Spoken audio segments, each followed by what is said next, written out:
You ask Tiger to solve. This deals with linear equations with one unknown. The final result is x equals 4/27. Let's solve it step by step. Simplify the expression. Expand the parentheses.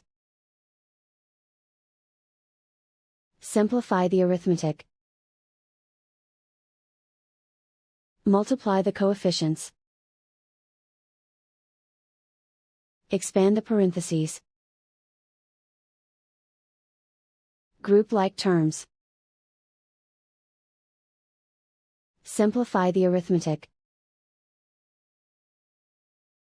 Group all constants on the right side of the equation.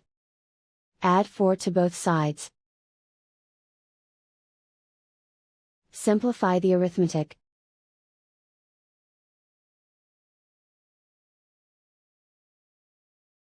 Isolate the x. Divide both sides by 27. Simplify the fraction. And so the final result is x equals 4/27.